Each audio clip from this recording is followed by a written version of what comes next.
we've got hard evidence that organisations with great cultures perform a whole lot better. So in a sense, great cultures have become the holy grail. Cultures can differentiate an organisation in the marketplace and can't be copied. Great cultures are worth fighting for. Leaders have come to realise that improving workplace cultures is extremely challenging. In many cases, large culture change investments have yielded very little. That's where my concept of UGRs has a huge part to play. Now, UGRs, unwritten ground rules, are a function of being human beings. It's not confined to work, it's not confined to social, it's a function of being human beings. So whenever we get a collection of people, there will be UGRs, and of course, they apply in the work context. So I want to share with you some examples of UGRs that I've come across in a work context. I'm not talking about group operations here, I'm talking about just generally some UGRs that I've come across in various workplaces, and they can include things like this. At our meetings, it isn't worth complaining because we know nothing will get done. The only time anyone gets spoken to by the boss is when something is wrong. The organisation talks about the importance of customer service, but we know they don't really mean it, so we don't really have to worry about it. I know what's needed at a conference. People want engaging, fresh content, material they've never encountered before, and it must be practical. I also think it's vitally important people have lots of laughs along the way. People learn more when they're enjoying the process.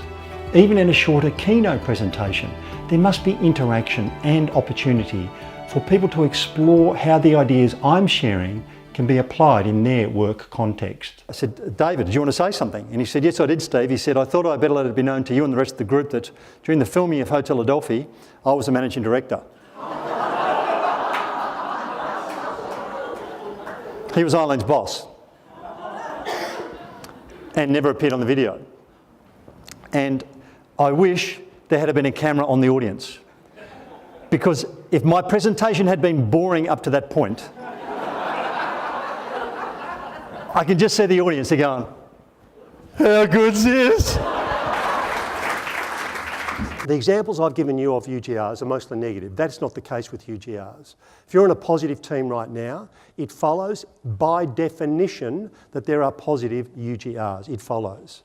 If you're in an ordinary team right now, by definition there are ordinary UGRs.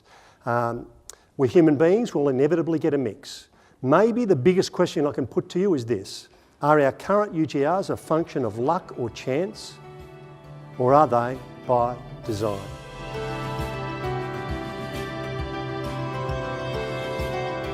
Steve as a presenter is a highly engaging individual. His style is one that can go across all levels of the organisation, so he can talk to the senior leadership teams well and engage them around the science behind UGRs, but he can also talk to the lowest levels of the organisation and just talk about the fundamentals of having good values and how that makes everyone's job easier within the organisation. So he's got a great skill. Steve, I couldn't recommend him more highly. I've introduced him to our New Zealand business. They've captured him, they're using him, and I just got an email the other day from another colleague who's engaged him and is now using him for introducing UGRs into their workplace. So yeah, I couldn't think of somebody, I've never come across anyone else who I'd rather use than Steve. Yeah. Steve is an amazing personality, and he has actually turned into a celebrity within our organisation. If an organisation is serious about understanding at grassroots level what do people actually think, what actually happens, then absolutely, he is absolutely your man, and UGRs are absolutely the way to go.